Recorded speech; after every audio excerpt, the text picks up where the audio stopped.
Wancina lapar kermejehna ditahan, betengkar rasa duh kukuru bukan, lamun lain dasarna ku kaimanan, limut jeung gorengan si ganu ngagupayana. Ya, cek abi ge. Bapak jangan dengan gibring aja, Pak. Saya sudah curiga tadi. Bapak menyebut sirup, jeung limun jadi limut. Apa limut? Apa limut? Nggak ada. Saya menulis lirik betul, itu. Betul. Sirup. Cek aing ge tadi tong dirobah. Tong dirobah isin atuh dulu ya. Aing mah euy. Ya waktu itu maksudnya kalaupun salah Bapak jangan ngegibring. Jadi aku saya menghargai karya orang, Pak. Oh gitu ya. Kalau ada karya yang tidak bagus terus saya marah, berarti kan saya melanggar karya orang lain. Iya, lebih baik saya tertawa gitu. Kalau tertawa kan tidak menghina. Betul. Berarti mana yang sirikeun lucu gitu. Aing teh nyanyi lain nggak bodor tapi udah lucu. Jadi tidak menghina. Ya, mau balikan lagi atau enggak? Boleh. Jadi sirup lagi aja, sirup. Sirup aja. Tuh perlu diganti-ganti lirik. Melanggar.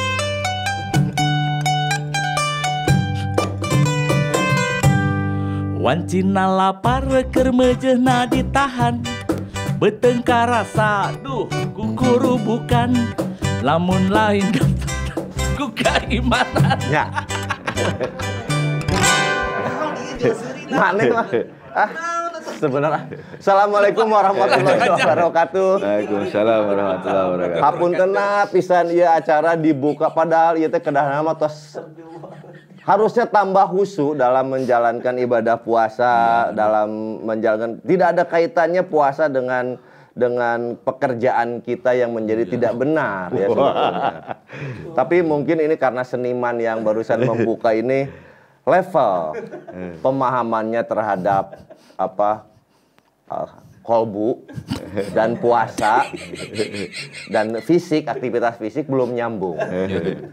Ini yang nanti oleh narasumber akan diberikan pencerahan.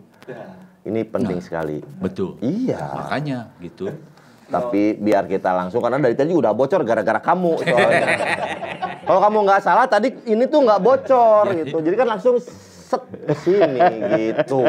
Aduh ya maafkan saya pas. Nggak apa-apa, selalu saya maafkan karena yang namanya bulan suci Ramadan itu adalah bulan yang saling memaafkan juga. Gitu.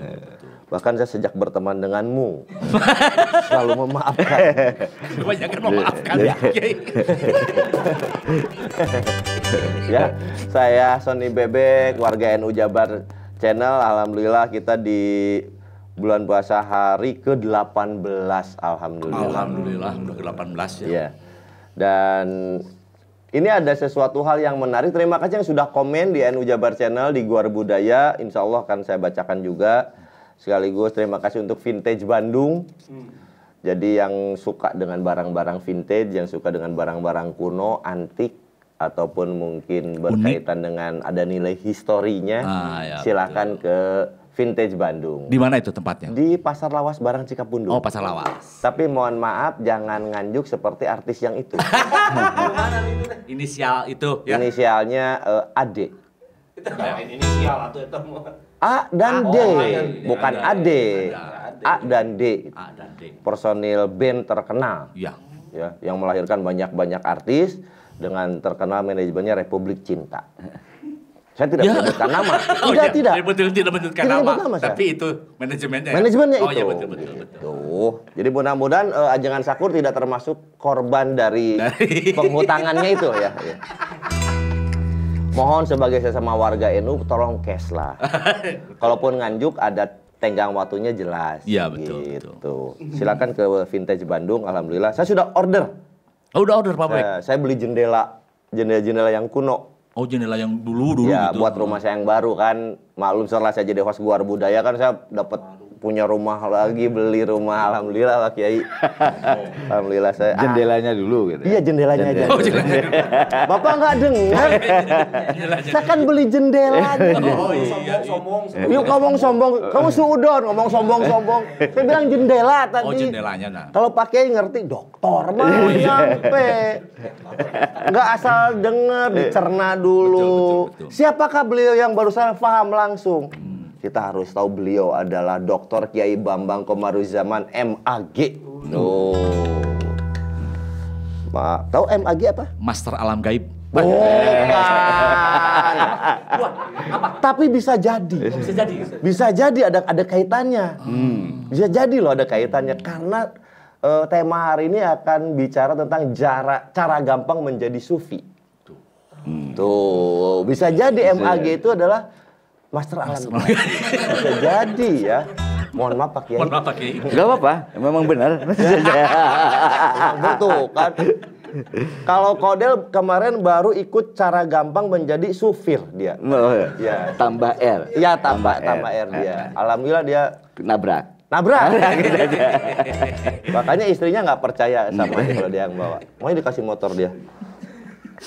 Banyak orang yang salah memaknai tentang tasawuf, tentang sufi.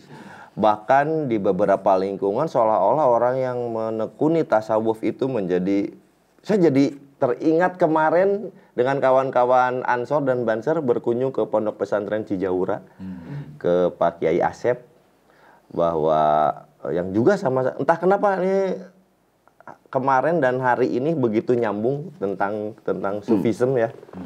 Tentang tasawuf, banyak juga yang begitu masyarakat awam yang memaknai salah tentang tasawuf, berkaitan dengan mistisnya, ke kliniknya, dan ke hal yang lain menjadi bentuk pemujaan, ke hal yang lain olah batin menjadi hal yang kemana, seperti itulah. Nanti Pak Kiai sebetulnya yang lebih tepatnya. Tapi siapakah Pak Kiai ini? Nah, Itu. ini. Betul. Bahkan di pesantren NU mah tasawuf wajib dipelajari sebetulnya. Oh, gitu? Iya. Tak sanggup maka tak sayang itu. Tak sanggup itu Pak. Oh, iya. Maaf. Aduh ya Allah. Mungkin satu-satunya sekarang di Jawa Barat yang perlu didoakan tuh saya Pak Kiai. Oh, kenapa itu? Karena kan tiap ketemu sama Pak Kiai itu saya bercanda aja. Orang mah kan gimana Pak Kiai? Selamat. Takut juga tuh. Karena nggak ikhlas jadi kakaitnya. Biasanya di sini ada penunggunya. Yang biasa syuting di sini tahu sebelah sini itu ada penunggunya. saya bilang gitu, baru diomongin. Ini karena alam gaib nih. Betul. Pak Kiai ini Ketua PPM Kementerian Agama Jawa Barat. Yap. PPM itu boleh saya tahu? Pusat Pengembangan Madrasah. Pusat Pengembangan Madrasah. Alhamdulillah. Jadi Ini gitu, harus dikembangkan menjadi apa Pak Kiai? Madrasah. jadi buah. Oh, jadi buah. Ini saya kalau sama dokter tuh, mau Anda kan yang agak agak proletar itu kurang paham. Bahkan Pak Kiai ini dosen teologi dan falsafah Islam UIN SGD Bandung, Sunan Gunung Jati ya. Karena ada SGD juga Sunan Gardu Jati ya. Itu sunannya, ya betul, sunannya Kiai Ahmad ya.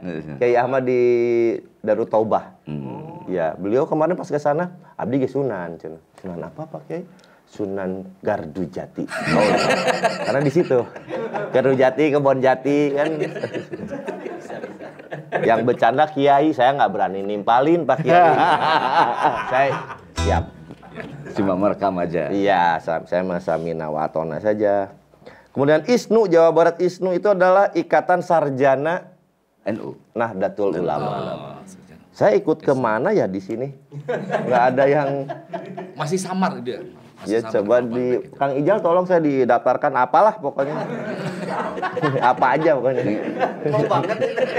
Tinggal cetak aja kartunya. Iya. Cetak aja. Baru mau dibikinin kartanu saya.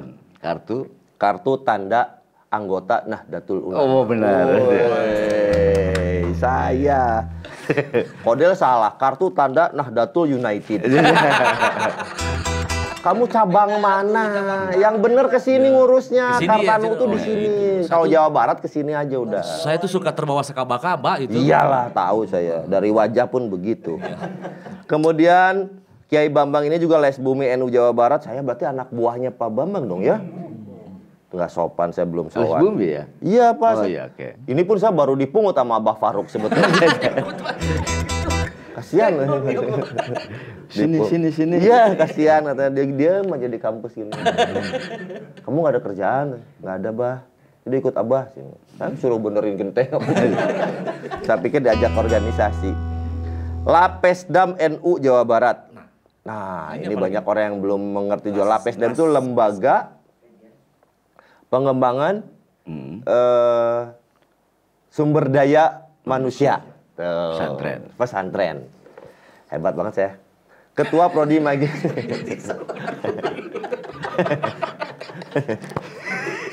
Maaf Pak Kiai. Ketua Prodi Magister Religious Studies Program Pasca Sarjana UIN Sunan Gunung Jati Bandung 2013 sampai sekarang. Oh, sahabat saya di Vkomnya ya kalau gitu. Oke. Nggak jadi kalau gitu. Anggota MUI Jawa Barat 2016-2020, kemudian konsultan pendidikan karakter Bandung Masagi Kota Bandung 2016 sampai 2018, Direktur Pesantren Mahasiswa Al-Musyahadah Bandung, Ketua Taman Belajar Masyarakat Taman Langit Sofia Value Institute Bandung, CEO Values Institute Foundation, konsultan Peace Building and Creative Writing, fasilitator Living Values Educational, kemitraan Prodi Religious Studies PPS UIN Sunan Gunung Jati Bandung dengan Live Indonesia. Wah, ini sudah jangan nanti karena beliau ada 44 lembar khusus tentang kurikulum vitae. Nggak selesai nanti. Nggak selesai. Ini acara talkshow cuma membaca CV doang. Ini maksudnya tim redaksi maksudnya supaya mau menghina saya apa gimana? Dengan latar belakangnya seperti ini gitu kan. Aduh ya Allah. Tapi Pak Kiai mohon pencerahannya juga nih sebetulnya. Tentang tasawuf itu sendiri apa sebetulnya Pak Kiai? Oke, tasawuf itu sebenarnya mestinya nggak ngeri. Tasawuf itu kan ada iman, Islam, ihsan. Ya. Iman itu mikir, Islam itu ngelakuin, ihsan itu menerima. Jadi memikirkan, melakukan, lalu apa yang diterima. Nah, tasawuf itu bagian ihsannya ini nerima. Awalnya rumasa, lamun dalam bahasa Sunda mah rumasa. Kita mikir, kita makan, lah kenyang, setelah kenyang syukur atau enggak syukur. Ah, syukur enggak syukur itu ihsan, itu namanya tasawuf.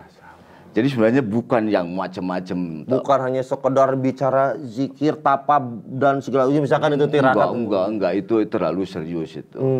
Sebenarnya itu juga ujungnya sama. Gimana caranya biar dia bisa nerima. Cuman ada aliran yang agak lebay ya.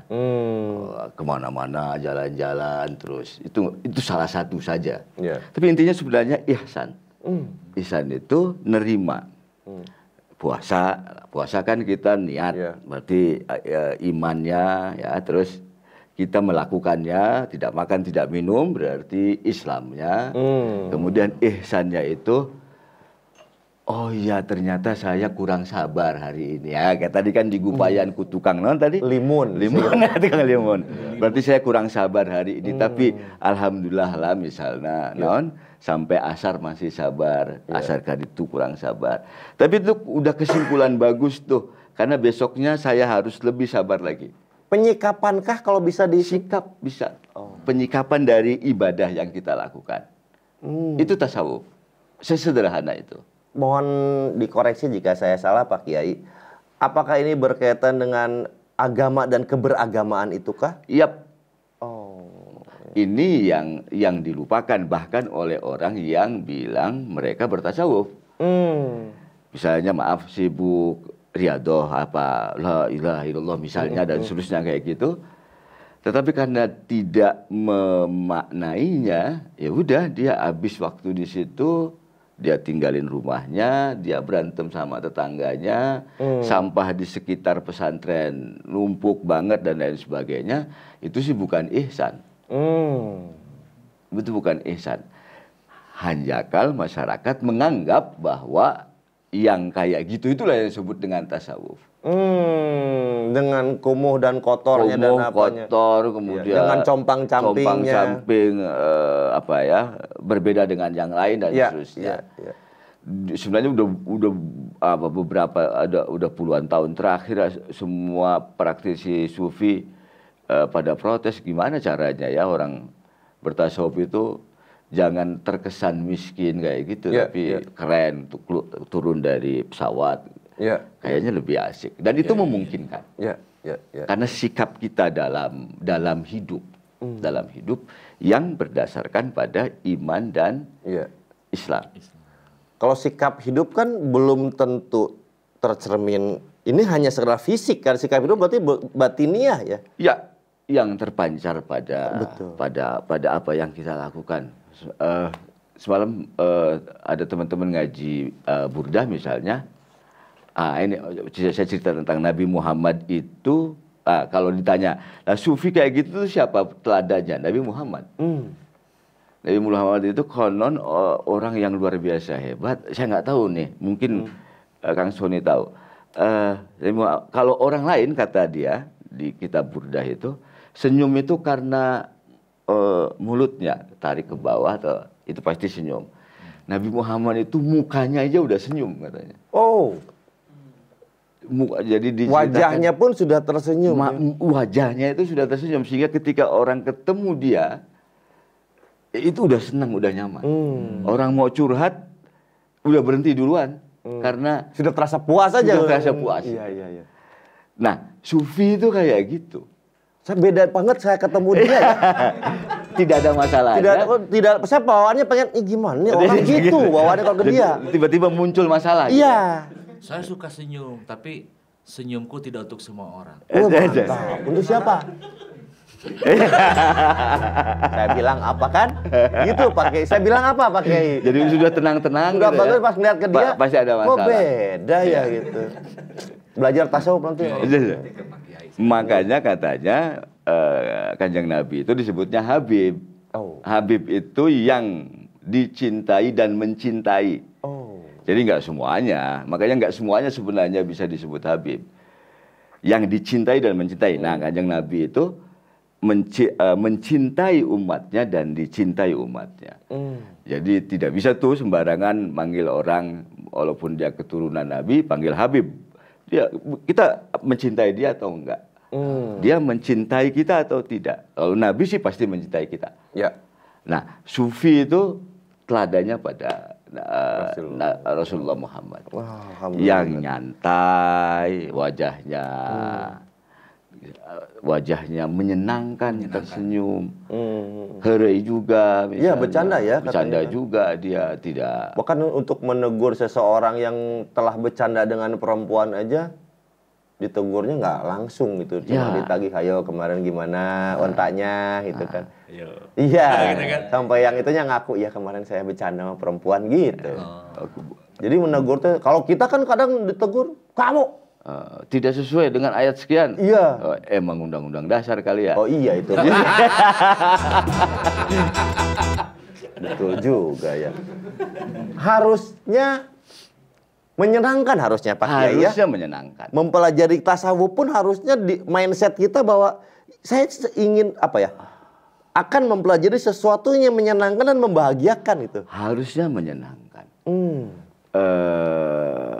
Kayak nonton Dragon Ball gitu ya. Dragon Ball itu kan sebenarnya komik animasi yang mungkin kita ya karena udah enggak sih, kita dulu pernah nonton kan. Kita menganggapnya itu cuma hiburan. Dragon Ball itu tahun berapa ya? Tahun 90-an ya. Oh, saya kesini. Saya tahun 2005 nonton kartunnya. Saya nggak kejamanan Dragon Ball. Masa sih? Iya, pakai. Gitu ya? Kesannya pengen muda saja. Yang kamehame itu kan. Ya. Nah, gitu. Iya. Itu sebenarnya kan juga bisa jadi bahan orang untuk ngomongin tasawuf.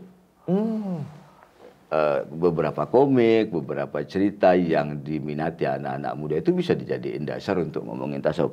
Di salah satu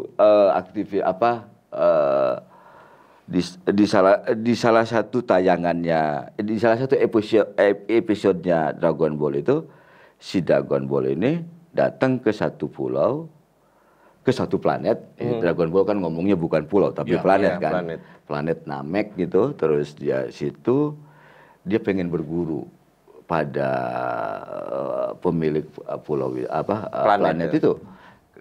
Dia pengen memiliki tenaga ilmu meringankan tubuh yang hebat, karena lawannya nanti yang akan datang ke bumi itu orang yang punya ilmu sangat cepat sekali. Datanglah ke pulau itu, ke planet itu. Kata Raja Nameknya, ya udah nggak apa-apa, kamu sebenarnya saya nggak mau nerima murid, tapi karena kamu maksa nggak apa-apa. Jadi di pulau di planet itu cuma ada rumah gurunya itu, kemudian ada pohon satu dan seekor monyet gitu. Nah, kata gurunya, monyetnya ke sana aja. Oke. Monyet gitu.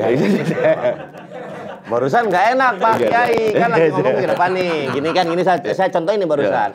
Di sana tuh cuma ada Dragon Ball, gurunya dan monyet. Ke sini ke saya.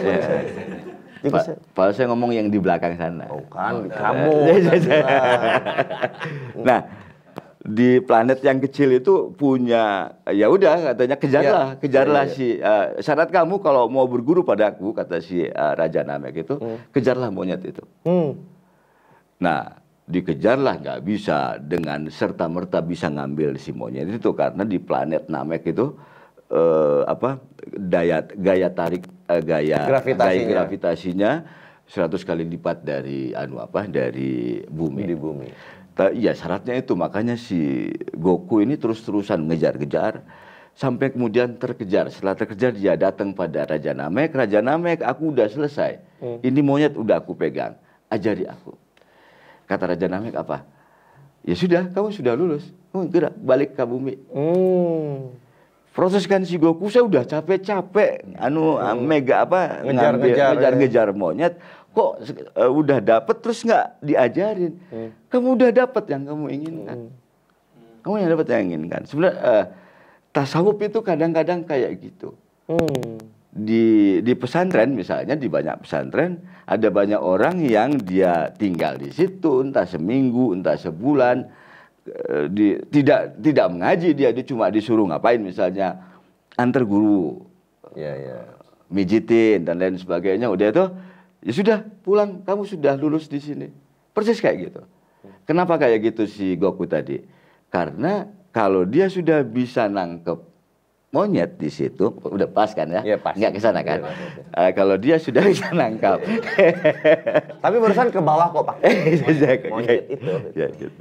Kalau dia sudah bisa menangkap monyet di pulau di planet yang 100 kali lipat gaya gravitasinya, artinya apa? Kecepatan dia sudah sampai di sudah situ. luar biasa. Jadi otomatis dia sudah naik ginkangnya, ginkang, ilmu meringankan tubuhnya. Wah, Pak Kiai itu biasa nonton, baca Kopingho. Baca Kopingho, berarti sama pernah baca Kopingho. Ya seusia lah kita kan. Baca Kopingho sama ini nih Carter dulunya. Nick Carter. Ini Aroja nggak dia cerita. Nggak. Kalau ini Aro kan kadang cuma stensilan itu. Ini kita tasawuf loh Pak Kiai, bukan bahas. Nah, kalau kita lihat di Goku itu kan sederhana, dia buat menjadi sangat sederhana, tetapi sebenarnya itu bagi saya misalnya mengingatkan, gitu juga sebenarnya di pesantren. Kita sering sekali menganggap pertemuan-pertemuan kita dengan orang itu, dengan orang tertentu ya, itu nggak ada gunanya. Padahal kayak tadi itu ya sudah, kamu ketemu sama saya, kata Namek, selesai udah kamu itu, dan kamu sudah dapat sesuatu. Artinya mohon maaf Pak Kiai saya potong, artinya pada saat bertemu, berbincang, kemudian ngudut, ngopi barengan aja, apapun yang terjadi saat itu, bisa jadi itu adalah sebuah keilmuan yang tinggi dalam konteks tasawuf. Yap, itu transparan karena dalam tasawuf orang bisa nyambung kalau punya Frekuensi kah? frekuensi yang sama atau lebih jauh lagi di masa lalunya. Di masa lalunya nenek moyang kita terhubung sebenarnya gitu. Ya, ya. Kemudian karena itu kita ada disebut dengan dejavu. Dejavu itu kayaknya kita udah lama kenal deh. Betul. Kita sering bilang kayak gitu kan Ya, kalau ketemu perempuan. Kalau perempuan enggak Enggak ya? Enggak ya? Kayak kita pernah di mana gitu. Kalau kenal terlalu biasa saya. Gitu ya. Ada yang nggak biasa lagi teman saya. Oh, gimana? Di ketemu perempuan di kafe langsung dia bilang, "Sebentar, maaf ini," dia bilang. "Istri saya bukan." Waduh. Lebih Bisa parah sampai lagi. begitu. Iya gitu. Ini teman saya juga gitu. Maaf ya, karena saya ini pelupa dia. Tuh, Jangan sampai nanti ke rumah kamu marah sama saya. dia Nah, bilang gitu. iya. Jadi Ini istri saya bukan gitu. Kang Kodel begitu Oh, juga gitu Pak ya? Kiai. Sebentar saya lupa namanya tapi saya cuma ingat rasanya katanya. Parah. Belajar nanti. Ya. Ini nyantri nanti kita bareng dengan saya. Jadi karena ada kemungkinan frekuensi yang bareng, kemudian juga bisa jadi karena frekuensi bareng, maka itu ya ada masuk dalam diri kita sehingga ketika ketemu orang kayaknya kenal deh. Atau kita langsung merasa nyaman. Iya, iya. Merasa nyambung dan lain sebagainya. Itu tidak itu dalam tasawuf jadi penting. Oke. Ada teori yang lain yang kedua. Dalam teori tasawuf, orang itu tergantung pada dengan siapa dia sering ketemu. Makanya yang tombo hati itu kan bergabunglah dengan orang-orang soleh. Semakin dia ketemu dengan dengan kelompok tertentu, maka dia menjadi bagian dari itu. Walaupun cuma duduk saja, cuma mendengarkan saja dan seterusnya. Nah, di NU sebenarnya pesantren NU ngajari bukan ngajarin sih. Memiliki tradisi itu. Hanjakal tidak diguar secara tidak diguar sehingga tidak disadari. Ya. Mungkin sebetulnya sehari-hari itu ada part tertentu perilaku kita yang sangat tasawuf atau mungkin laku kita ya. Iya. Pakai biji misalnya. Iya. Pakai biji itu ini penting karena biji itu pasti tradisi di pesantren. Pesantren itu tempat santri itu nyari ilmu itu ada di atas, ada di dalam otak kita. Santri itu harus menghargai menghargai apa yang di dalam kepalanya itu. Karena itu dia terus-menerus pakai bijinya ini dan perilakunya juga dia terus-menerus menghargai ilmu. Jadi beberapa hal di dunia pesantren sebenarnya sudah melakukan, sudah mendorong itu. Lagi-lagi soalnya tidak diguar. Pada 10 atau 8 tahun yang lalu, ya mungkin ini saya perlu pemahaman juga dan penjelasannya nih dari Pak Kiai. Ketika Gus Chandra Malik sama Mas Sastro itu keliling Indonesia, saya bersama beliau, 2 orang itu. Beliau-beliaulah yang pertama kali memberikan pemahaman-pemahaman tentang ini gitu loh. Apakah itu termasuk saya sedang mendapatkan transfer karena tanpa harus bertanya lagi gitu, karena kan intensitasnya walaupun berpuluh-puluh kota saat itu. Ya, cara Tuhan ngasih ilmu kan beda-beda. Saya agak keras tapi saya mau ngomongin satu hal. Ada teori itu pertumbuhan inti, harokatul jauhariyah, pertumbuhan inti. Jadi sesuatu itu berubah jika intinya itu berubah, bukan karena luarnya berubah. apel atau mangga itu kalau matang dalamnya itu pasti kemudian dagingnya menjadi dari putih jadi kuning, jadi merah, kemudian rasanya juga dari manis, ya. pahit, asam, kemudian jadi manis karena di dalamnya matang. Nah, apa kaitannya dengan tadi? Nah, kalau di dalam yang disebut dalam itu adalah jiwa atau akal. Kalau kita ketemu banyak orang, ada pengetahuan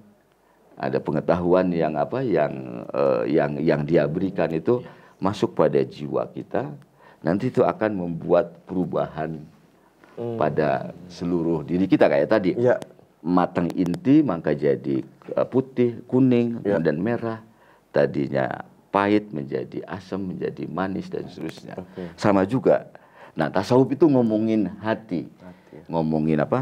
Ngomongin hati dan ya transfernya bisa macam-macam. Haruskah di following dengan saya mencari atau mengkonfirmasi? Kalau mengkonfirmasi seolah-olah itu antara benar dan tidak itu ya. Bukan berarti mengkonfirmasi atau mungkin meminta penjelasan apa yang saya dapatkan kepada guru yang lain itu sangat dimungkinkan. Sangat dimungkinkan. Oke. Ada dua jalan resmi, jalan nggak resmi, jalan. Nah, ada jalan resmi dan jalan nggak resmi nih. Ya. Tapi dua-duanya boleh ya. Dua-duanya boleh. Karena kalau di hukum kita kan nggak resmi dan resmi kan nggak bolehnya, harus ada yang nggak resmi kan ini aja. Ini nanti kan. Gitu. Kawin siri berarti kan. Iya. Kan saya bikin SIM kemarin nggak resmi terus. Jadi nggak bisa diperpanjang. Nggak bisa perpanjang, makanya segini aja tuh nggak panjang-panjang. Gimana Pak Kiai? Gini, jalur ada maksudnya bukan jalur resmi nggak resmi, ada yang pakai guru, ada yang tidak, sebenarnya yang enggak.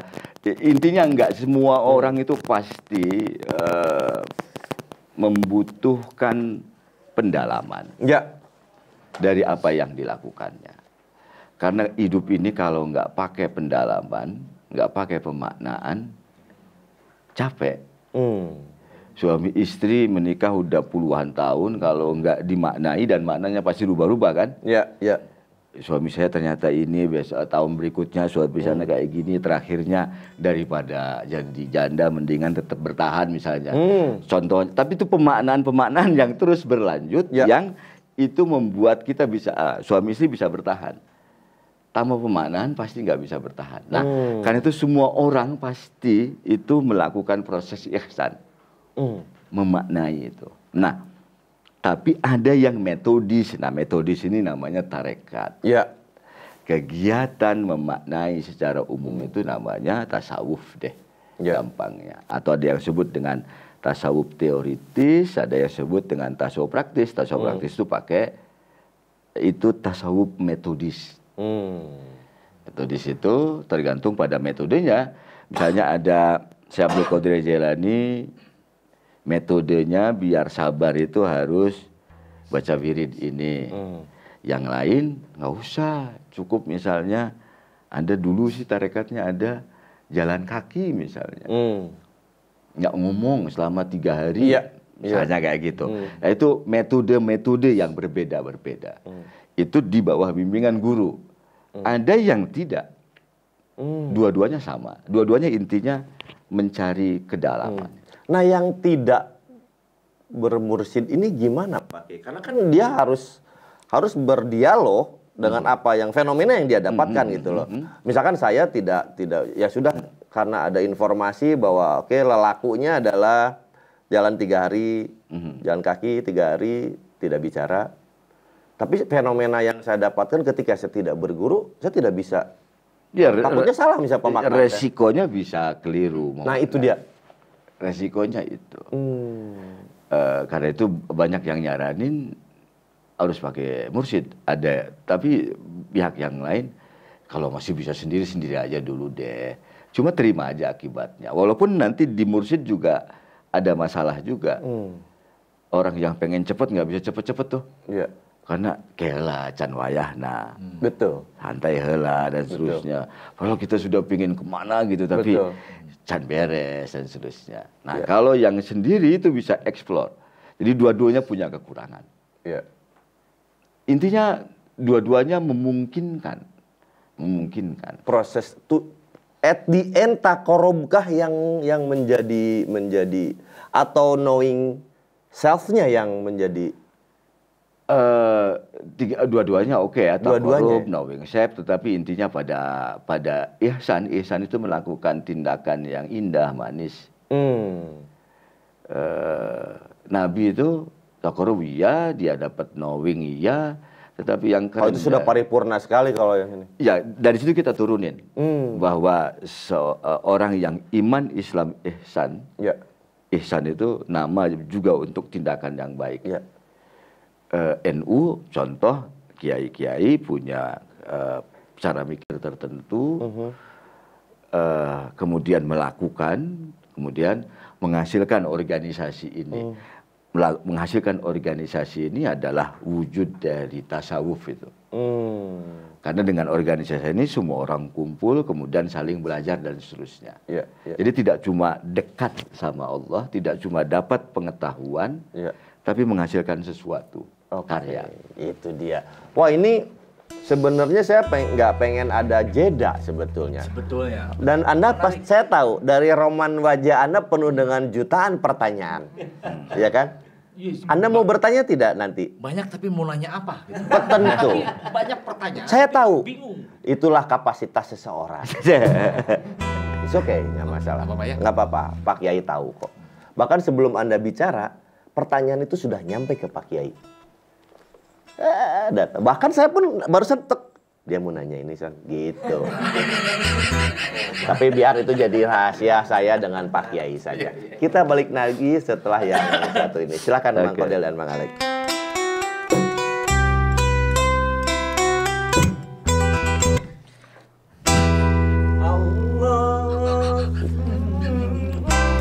Gimana sih? Ini sudah saya present. Ini seniman yang kurang ajar sekali memang. Ya sudah, kita balik lagi nanti ya. Nanti balik lagi ya.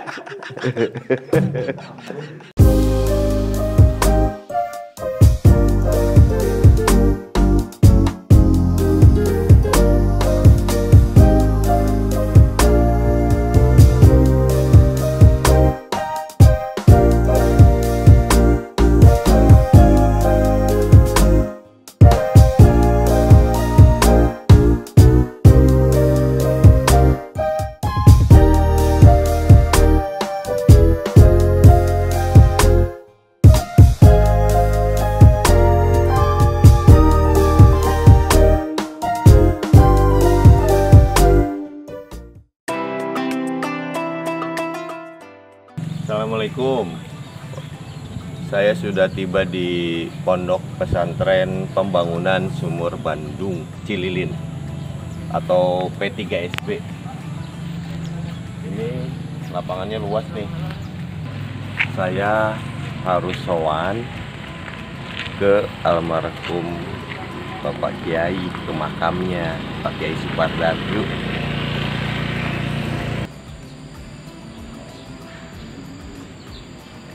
Ya, namanya pesantren itu selalu identik dengan balong atau kolam.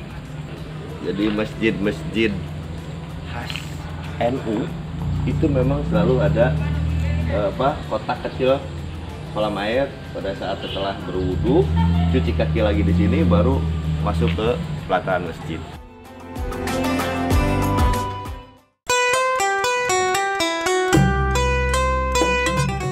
Sanes bade culang heureuy sareng ajengan niat hate arek kupulung dak rumasa santri kalongan sanes kirang hormat bugu ngalap berkat bekel keur kabeh umat sangkan salamet dunia akhirat. Amin. Kita masuk di segmen kedua dan beberapa pertanyaan dan rasanya terlalu banyak pertanyaan ini. Nggak mungkin terjawab. Maksudnya terjawab dengan saya hausnya selesai gitu kan. Jadi mari kita mulai kerucutkan biar orang lain juga penasaran sebetulnya ya kan. Mulai dari usia, batasan usia untuk memulai belajar tasawuf. Kemudian bahkan ketika saya mempelajari Akhlakul Nabawiyah, di situ ada tertulis ujlah. Dan tidak banyak orang tahu ternyata. Ujlah, ada ujlah ya apa? Kemudian saya mengkonfirmasi kepada guru saya, ya itu ketika menyendiri, pergi menyendiri ketika mendapat masalah, menyendiri di tempat yang sepi seperti itu.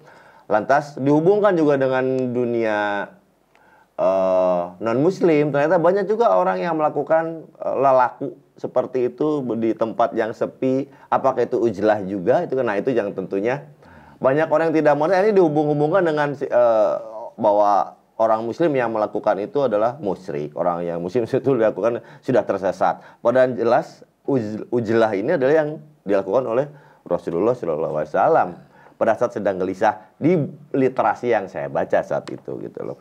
Tapi ini Pak Kiai yang harus menjawabnya. Bahkan Pak Kiai mohon maaf ketika ada pertanyaan kamu siapa, konteks tasawuf itu berbeda Pak Kiai. Nah, kan? Pak Kiai udah tersenyum ini. Naon kira-kira? Haus.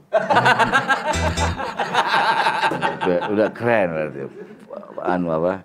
Agak cepat ya. Kayak agak Intinya sudah mulai matang. ya, alhamdulillah. Karena itu sudah bisa menebak apa yang yang diinginkan. Diinginkan karena kan ini host nanya melulu kan gua haus gitu. Iya. Saya udah mirip si Goku tadi belum Ya, ya? sudah ya. sudah naik kan, khawas sudah. Oke, ujlah itu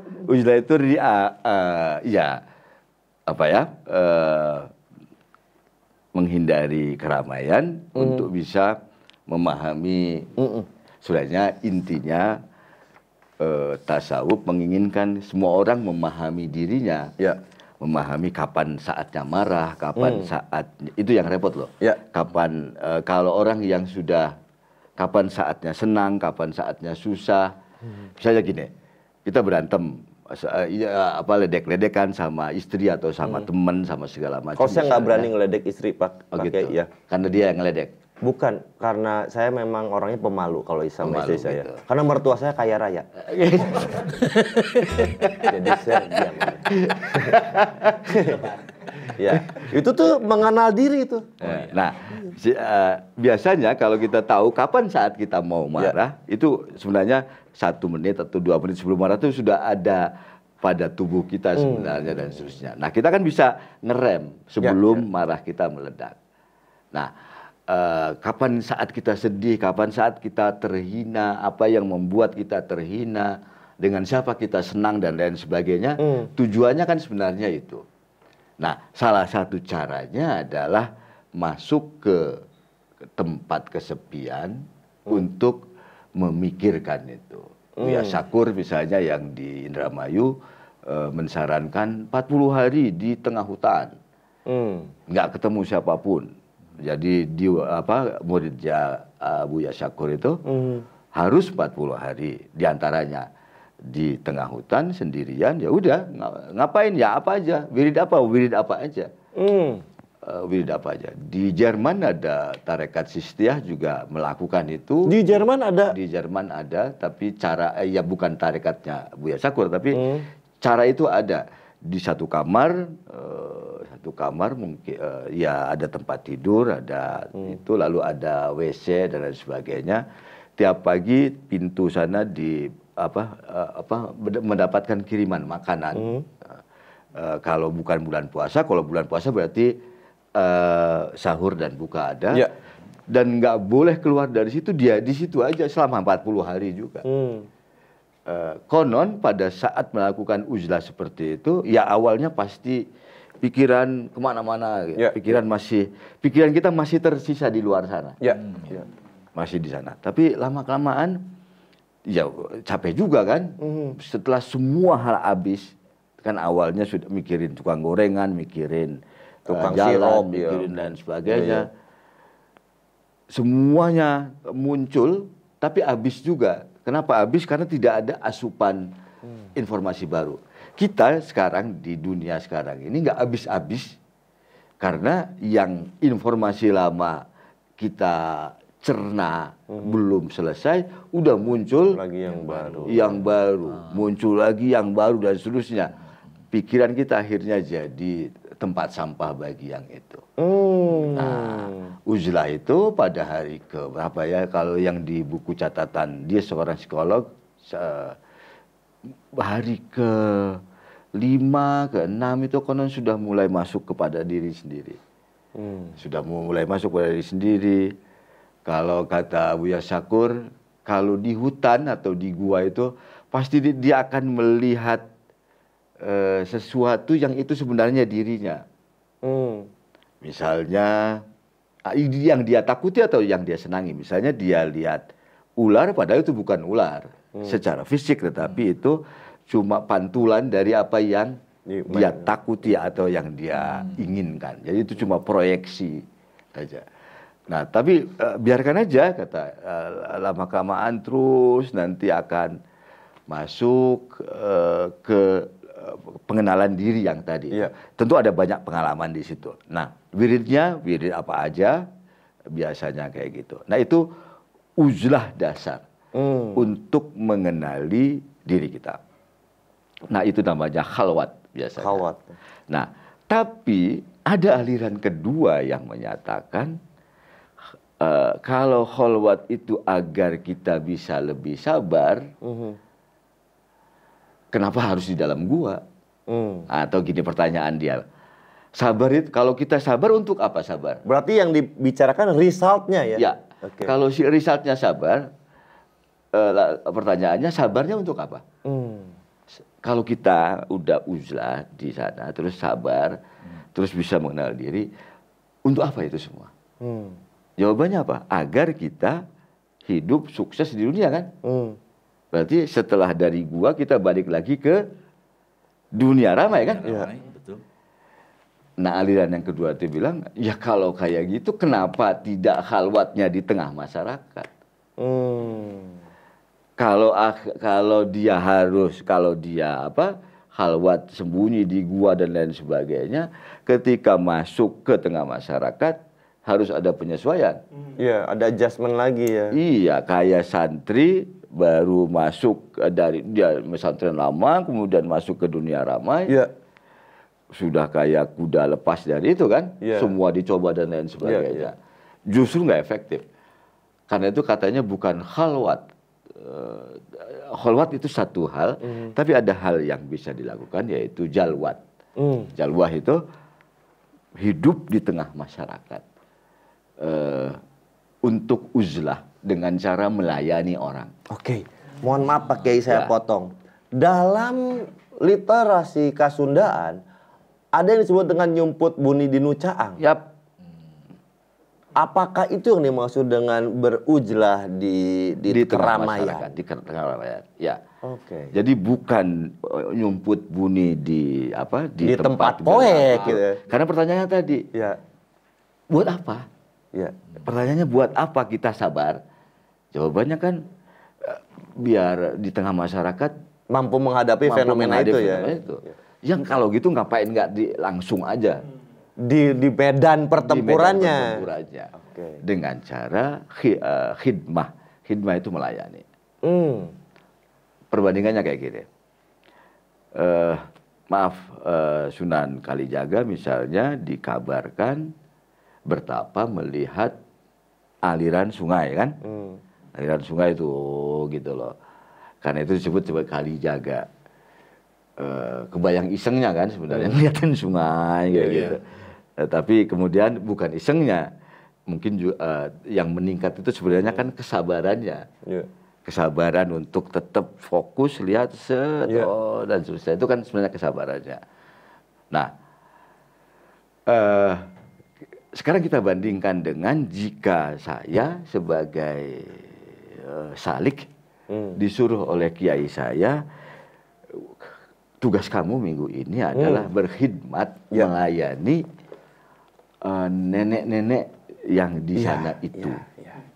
Urusi dia 24 jam misalnya, selama 1 minggu kamu nggak boleh ngomong, layani seluruh kebutuhannya. Pertanyaannya, misalnya dua metode tadi, lihat sungai dan melayani nenek-nenek itu, dua-duanya sama tanpa ngomong, artinya tanpa protes. Mana yang lebih mungkin menumbuhkan kesabaran?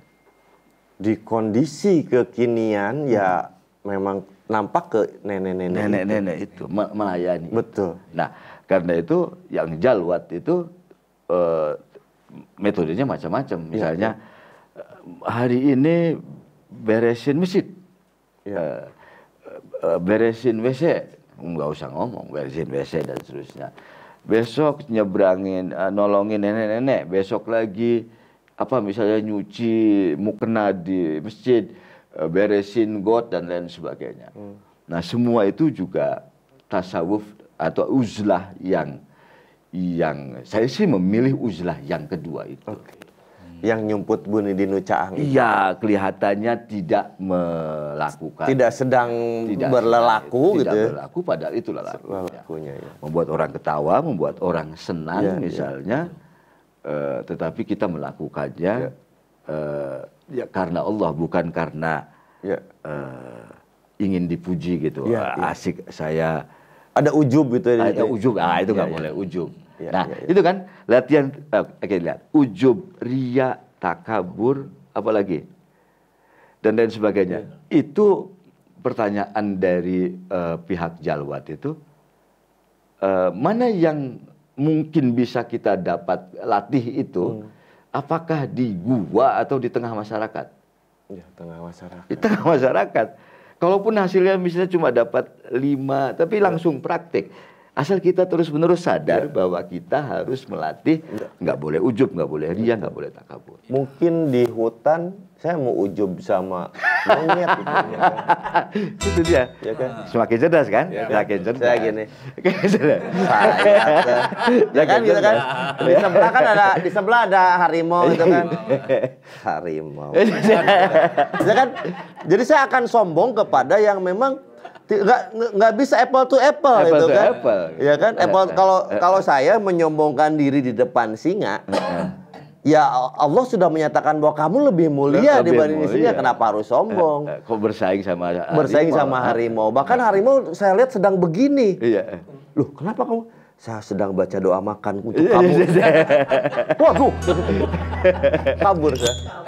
Berarti saya lagi menjalani itu. Yang mana? Yang tadi itu. Yang karena mana? saya sedang nyumput Buni dari leasing. Oh, itu beda. Beda. Nyebut Buni di Nucaang bukan di Nulising. Bapak itu utang, itu nggak boleh. Ya. Jadi ini semakin menarik dan apa ya? Ini alhamdulillah yang luar biasa. Saya haturkan terima kasih kepada tim Media Center, tim Luar Budaya bahwa saya mendapatkan di balik saya yang ini saya mendapatkan ilmu yang luar biasa, bahkan ini menjadikan PR setelah Lebaran ini menjadi banyak PR saya untuk terus berkunjung ke beberapa pesantren, ke beberapa majelis yang memang tujuannya adalah untuk semakin menambah hasanah keilmuan sebetulnya. Nah, Pak Kiai, ketika pemahaman terhadap tasawuf itu sudah mulai, apakah memang faktor need yang harus ditumbuhkan ketika orang kamu belajar tasawuf dong misalkan ya, atau what for gitu kan? Ada orang mungkin bertanya seperti itu. Ataukah harus memang menumbuhkan saja dalam diri sendiri ketika sudah need and want-nya sudah muncul sendiri? Triggernya apa, Pak Kiai untuk muncul itu? Yang pertama sebenarnya pengajaran keberislaman kita nggak lengkap ya mungkin. Kayak tadi kita belajar iman Islam.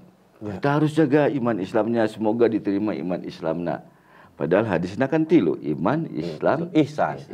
Jadi Islam itu ayat 3 pilar kan? Iman, Islam, ihsan. Tapi kita lihat deh di masyarakat yang lebih dikenal iman dan Islam. Ihsan mantep. Jadi lelakuna itu tadi doakan ya? Ya, tidak. Proses penyikapan dan penerimaan. Tidak dihayati, tidak dimanai. Padahal ihsan ini dari bermusik bisa menghasilkan.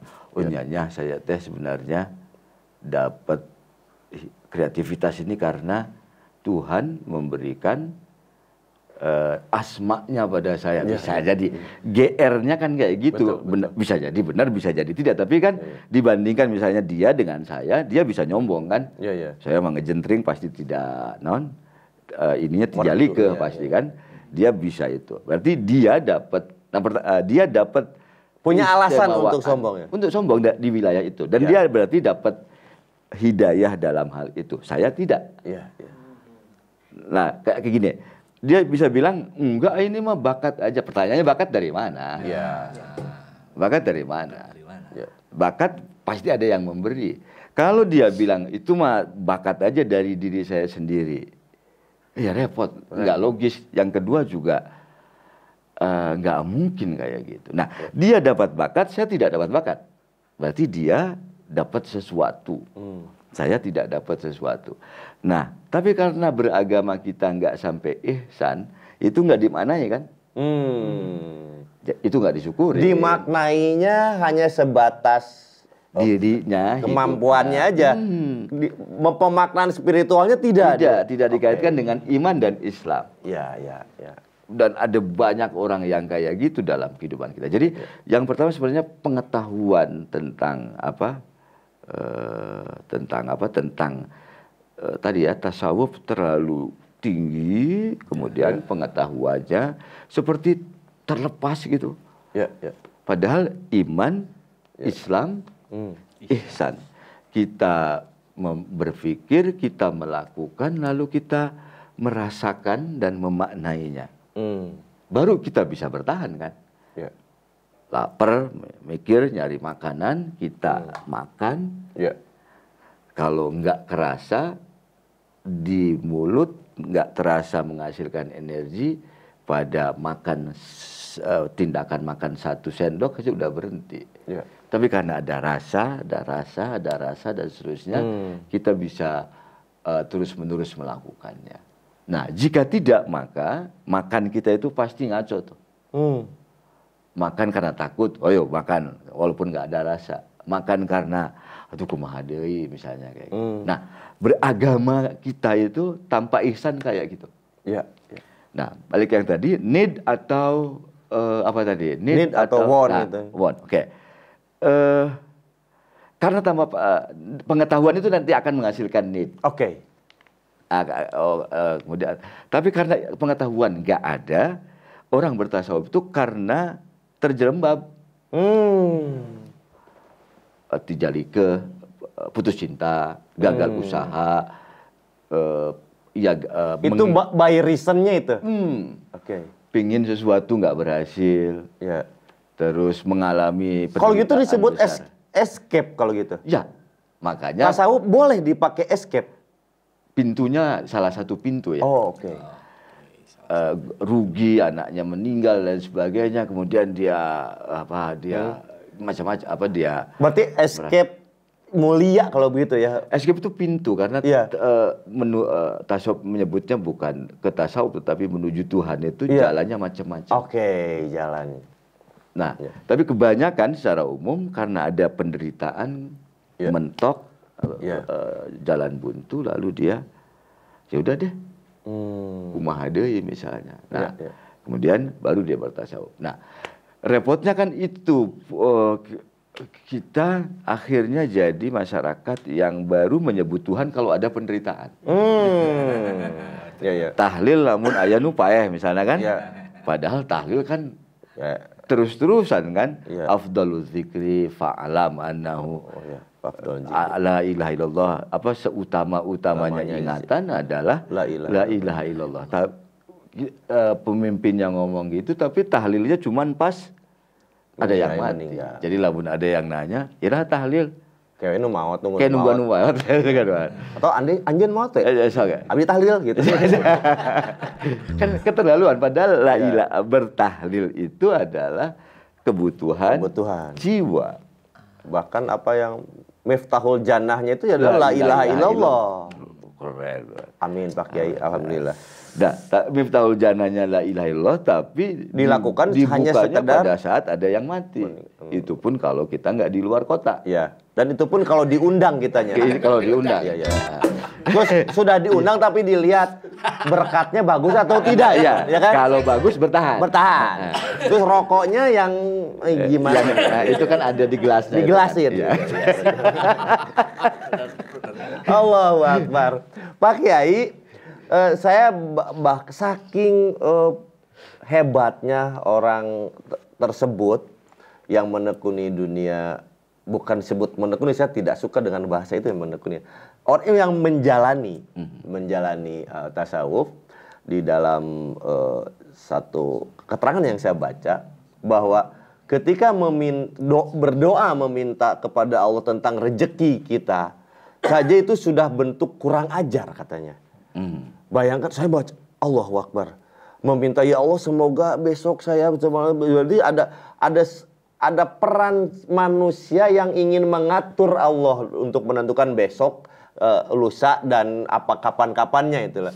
Nah, itu harusnya tidak seperti itu. Ketika orang yang sudah sampai di titik tertentu berdoa, ya memang berdoalah tanpa harus mengatur kapan Allah memberi dan kapan-kapannya. Apakah saya salah? Mohon maaf Pak Kiai.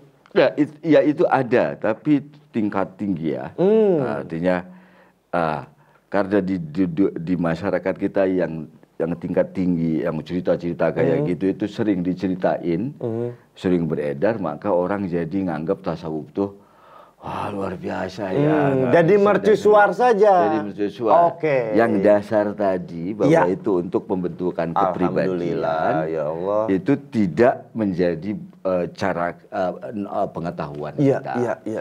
Itu ya, di tingkat itu iya. Wah, ada banyak sekali. Bahkan misalnya ada seorang sufi pulang ke rumah kampungnya, kebakaran, terus dia langsung ke rumahnya, terus dia lihat rumahnya nggak kebakaran, rumah yang lainnya kebakaran, lalu dia bilang alhamdulillah.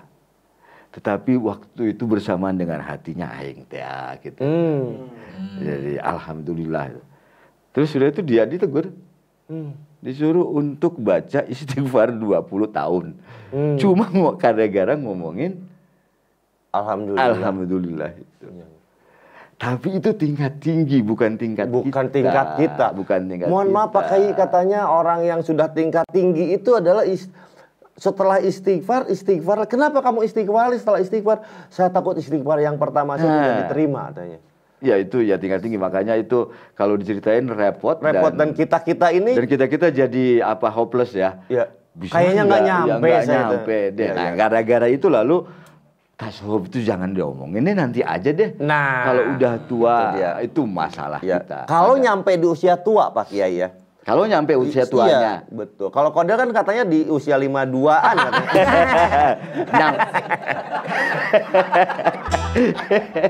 Nyampe ini ilmu. Nyampe ilmunya. Bukan nyawanya habis. Suudon melulu. Suudon. Positif tinggi 52 nyampe ilmunya. Gitu. Berbarengan dengan habisnya masa bakti.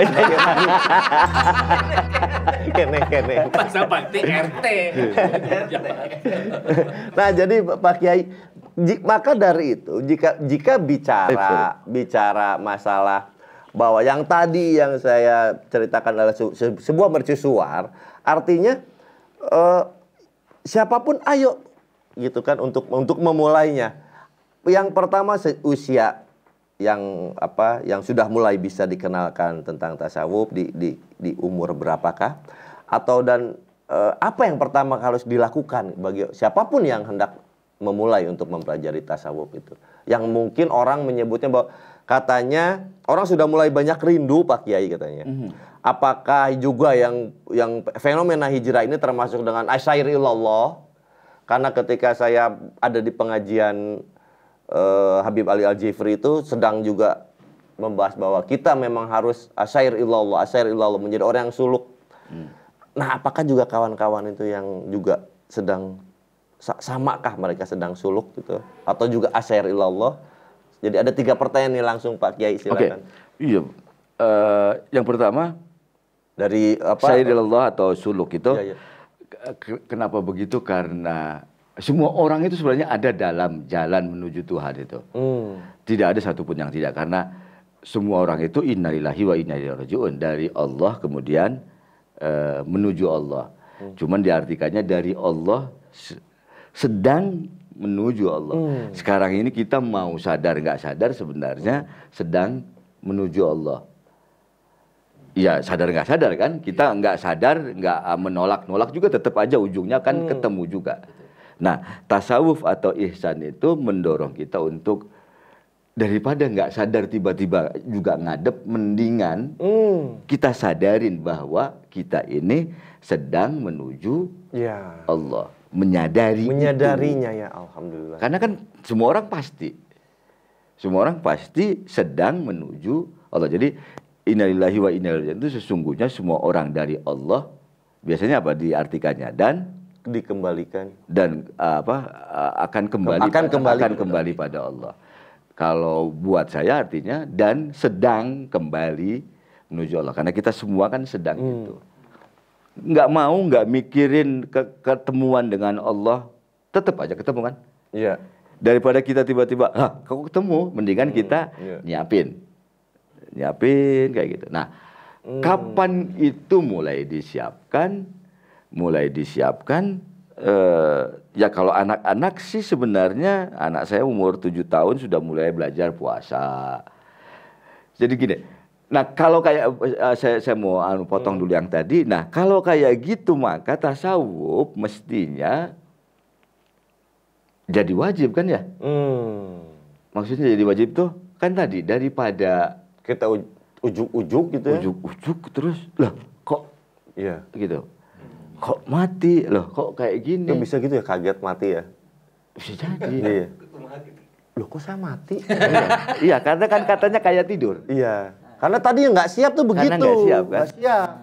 Tiba-tiba bangun kayak tidur, kemudian loh kok ada di sini? Mandro buka. Ayo tadi saya tidur kok tadi gitu. Bisa kayak gitu katanya. Nah, jadi mendingan kita menghayatinya itu sebagai jalan menuju bahwa kita memang yang pertama, yang mendingan kita mengakui bahwa kita sedang menuju Tuhan, lalu kita menghayatinya, sehingga seluruh perjalanan kita itu memang perjalanan menuju Allah. Tapi dengan keilmuannya tentu ya. Dengan keilmuan. Dan karena kan malu juga nyebut saya sedang asy'ar ilallah tapi nggak punya apa-apa. Semua orang kan emang tetap begitu ya. Kan kayak tadi. Oh iya. Mau sadar nggak sadar memang kita akan proses kembali situ. Semuanya sedang ke sana. Iya, betul. Tinggal menerima dan menyadari itu kan cuma beda. Betul. Dan keilmuannya ya. Nah, keilmuan belajar sambil jalan. Nah, ilmu itu kan nanti berbeda-beda kan. Ada ya, makanya tadi itu tingkat tinggi kita tunda deh, nggak usah ngomong. Karena kalau diomongin malah ngebingungin. Turunin lagi deh. Kita cari yang lebih mungkin kita terapkan untuk diri kita kan gitu. Betul. Karena kalau kita paksain tuh ngomongin yang itu, kita stres. Betul. Ntar ada yang malah yang malah wah kayaknya saya tidak dapat kasih sayang Allah misalnya. Pemaknaannya malah jadi salah. Iya, doa saya nggak dikabulkan kayaknya. Berarti saya sudah suudon, kalau doa nggak dikabulkan suudon. Waduh bahaya. Atau tidak didengarkan, lebih kacau lagi. Nuduh. Padahal Allah Maha mendengar. Nuduh Allah budak. Nuduh Allah budak sembarangan. Astagfirullahaladzim, ya Allah, jangan sampai kita begitu. Alek kasih tahu Alek tuh. Alek kadang suka gitu orangnya. Nah, jadi semua orang itu syair ilallah. Semuanya tuh sedang menuju Allah. Bahkan kemarin ada yang nanya tim kreatif dari ini tentang widatul wujud. Saya bilang semua orang itu sebenarnya widatul wujud. Widatul wujud itu kan menyatu dengan menyatu atau terhubung dengan Allah kan gitu ya? Iya. Contohnya nih listrik ini. Listrik ini bisa menyala karena terhubung dengan listrik. Bolham ini terhubung karena dengan listrik kan gitu. Ya. Kalau dia tidak terhubung dengan listrik maka ya nggak nyala. Nggak nyala. Pertanyaannya, kita ini bisa hidup, bisa bernafas, bisa bernyanyi, bisa herai, bisa nyanyi, bisa makan dan lain sebagainya karena apa? Karena terhubung tadi. Karena ada Allah yang menghidupkannya. Berarti kita kan diam-diam sebenarnya terhubung dengan Allah dalam tingkat yang yang ya tingkat kita gitu loh, bukan tingkatnya Yang tadi dibilang oh yang tadi. ya gitu loh. Iya. Tapi kan kita dilatih oleh itu. Nah, itu terhubung dengan pertanyaan kapan kita harus mulai belajar itu. Perlahan-lahan menurut tingkatan umurnya. Misalnya gini deh. Ya. Orang tua kita ngasih tahu kalau ada yang muji, kita disuruh mengucapkan Alhamdulillah. Alhamdulillah, oke. Alhamdulillah itu artinya Segala puji bagi Allah. bagi Allah. Yang ngelakuin kebaikan siapa? Saya misalkan. Iya. Kenapa pujinya? Ke dia. Iya. Kenapa itu? Nah, itu berarti ada part, ada Allah yang membuat kita seperti ini gitu. Nah, berarti terhubung Iya. dalam kalimat ngerinya manunggaling Allah dengan Iya. perbuatan itu. Nah. Karena itu jawaban atas pujian itu bukan padaku, tapi padanya. Saya nggak ada, yang ada dia. Itu kan gitu kan kira-kira. Ya. Kalimat seremnya seperti kalimat Seti Jenar kan. Seti Jenar tidak ada, Yang ada yang ada Allah, Tuhan. ya. Itu sama aja dengan halusnya Alhamdulillah. Lah, Kan saya muji kamu itu kan iya, ya. jawaban lanjutnya saya tidak ada, yang ada Allah. Karena itu segala puji hanya bagi. Betul. Kan sama ngerinya sebenarnya itu. Betul. Jangan kamu tuh nggak ada loh, Del. Jangan sosok Kodel itu bukan Kodel yang sebenarnya. Karena di belakang Kodel itu ada Kodel-Kodel lainnya.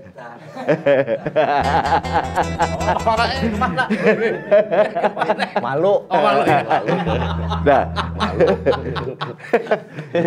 kalau kayak gitu kan berarti ngomongin alhamdulillah jangan sama sengeri pernyataan Seti Jenar kan. Betul. Kalau kita hayati. Kalau dibedah ya memang itu. Memang itu. Makanya ada yang bilang manunggaul Gusti itu sesuatu yang rumit. Ya. Nggak juga tiap hari kita dilatih sebenarnya. Termasuk dengan la haula wala quwata sekalipun. Saya tidak ada. Yang ada illa billah.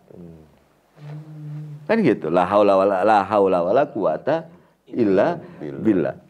La haula tidak ada saya, tidak ada kekuatan saya kecuali Allah billah. Kan gitu. Jadi kita itu sedang syair ilallah. Yang kedua, kita juga terus-menerus terhubung. Karena itu dalam tasawuf pertanyaan sederhana. Mana yang lebih sombong? Menyatakan diri terhubung dengan Allah atau tidak terhubung dengan Allah? Yang lebih sombong, yang tidak terhubung. Yang bilang bahwa dirinya tidak terhubung dengan Allah itu yang lebih sombong. Lebih kan? sombong karena dia merasa dirinya yang doing everything dia gitu. Emang dia siapa? Iya. Gitu. Kurang aja. Pokoknya yang ganggu Pak Kiai saya yang di depan polsek maksudnya. Bertorekat menjadi salah satu kewajibankah Pak Kiai untuk mendalami tasawuf atau tidak? Atau mungkin Pak Kiai sempat tadi mengupas sedikit tentang jalur resmi dan tidak resmi seperti itu misalkan Pak Kiai. Untuk amannya bertarekat menjadi disarankan. Ya. Tetapi tidak semua orang cocok dengan pilihan yang ada, metode-metode yang ada, dan tidak bisa dipaksakan. Betul. Misalnya semua orang masuk ke tarekat A lalu saya pengen ke situ, enggak. Di dunia tasawuf orang diminta untuk istikharah bahkan. Ya Allah, tunjukkanlah misalnya mursyid yang tepat untukku atau tarekat yang tepat untukku. Dan ya terus saja istikharah, kemudian nanti juga akan ada yang pas dengan. Petunjuknya akan datang. Petunjuknya akan datang, rasa cocok dengan kelompok tertentu akan datang dan seterusnya. Jadi kalaupun harus bertarekat tidak berdasarkan pada banyaknya orang ke sini saya ikutan. Enggak.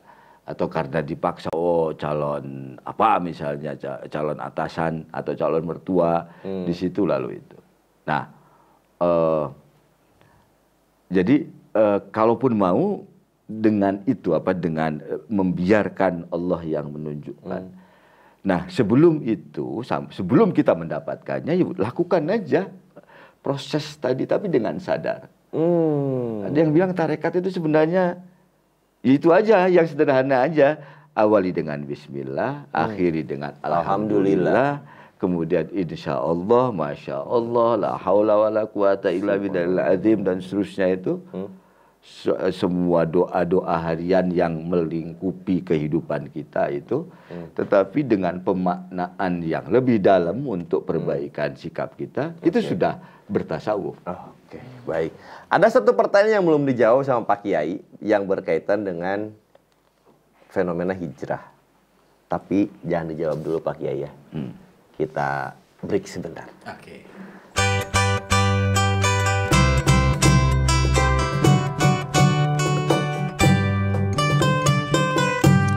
Salatullah salamullah ala toha rasulillah. Salatullah salamullah ala yasin habibillah. Salatullah salamullah ala yasin habibillah.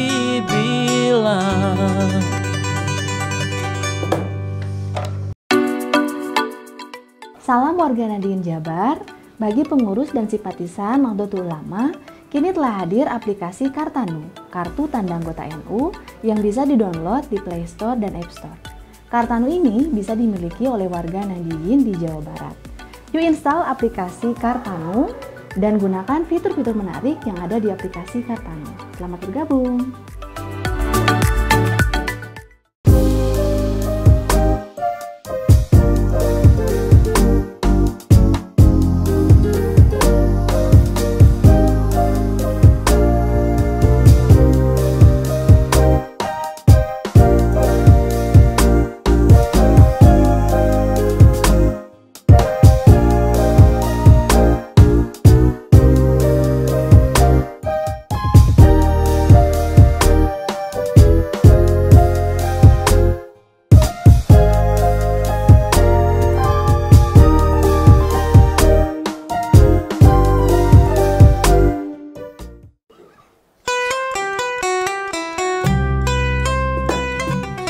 Sanes pada culang heureuy sareng ajengan niat hate arek pupulung dak rumasa santri kalongan.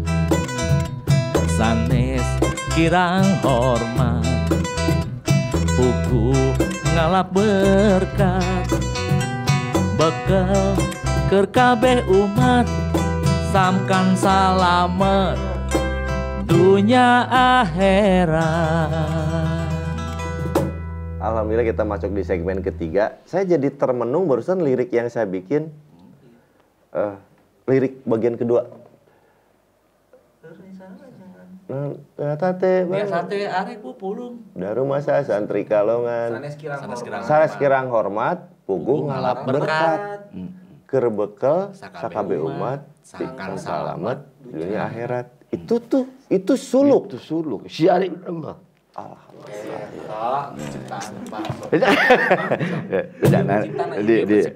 Nanti nangisnya serius. Ya. Saya berupaya menyikapi jangan sombong. Saya sedang berupaya, ya Allah, jauhkan saya dari sifat sombong, ujub, ria dari Allah. Amin ya Allah. Ada banser tewak. Itu boleh sombong. Tapi kalau sombong konteks bercanda mah oke lah ya. Jadi menyombongkan tapi dibungkus dengan candaan itu. Sombong, angger itu. Ada pertanyaan yang akan sangat luar biasa berkaitan dengan personal saya sebetulnya yang akan nanti tanyain ke Pak Kiai. Tapi saya akan baca dulu komen-komen yang sudah masuk. Ada Kang Fauzan Ramadan. Ini kalau dari nama Fauzan Ramadan pasti lahirnya di bulan Rewah ya. Alhamdulillah. Atur nuhun kangge sadaya tim Guar Budaya sareng sadaya narasumber tos masihan abdi sieur ilmu bari diselengi tawa janten teu kaku ngalir weh kitu cenah. Alhamdulillah abdi rugikeun ka teh ngalir ka mana we. Kadang diseblok supaya ngalir. Salam ti abdi perwakilan KMNU teh keluarga mahasiswa Nahdlatul Ulama Telkom University. Kodel memang NU gitu. Iya, betul. Kang ge sedaya tim Guar Budaya mugi tiasa tepang atuh kantun ka dieu wae. Ka dieu wae. Caket atuh ti tell you ka dieu mah. Ka dieu tong sok barang candakna naon pami ka dieu mah. Ya. Margi kan ti Telkom kan ngalangkung aya ieu. Sop kaki Pak Eman Putra. Pak Eman. Candak. Eta cekap. Cekap. Yes. Kang Adew Habsa, kekuatan perempuan itu dari kelembutannya. Oh, itu sudah sampai ke tahap itu ya. Waktu teh lel teh. Teh lel ya. Teh leli tong disingkat teh lel. Teh leli. Iya. Cocok sebab kekerasan pasti takluk pada kembang atau yang serupa itu. Wow. Lamanian tak suak sehat terus semangat terus berkaya terus nanjir ku sarahadian amin. Sadewa selebor. Waduh. Oh ini tentang ini ke Ibu Inggit ya. Terima kasih. Ada Yokobus Kamarlo. Terima kasih juga. Alhamdulillah senang dan bahagia nonton YouTube ini. Terima kasih. Terus ada Nani Sadikin. Assalamualaikum warahmatullahi wabarakatuh. New York hadir. Alhamdulillah dari New York. Balik belah mana Indramayu sih? Saya dengan Australia. Ya maklum kan saya nggak pernah luar negeri saya. Ya, duit dari mana saya? Kang Agung Gumelar. Jangan-jangan Pak Agung Gumelar itu? Ini mah bukan, ini mah Agung. Kalau itu mah Agung. Oh ini mah Agung. Oh ya, itu mah Agung Gumelar, Pak Agung. Ini mah Pak Agung Gumelar. Pembukaan aja udah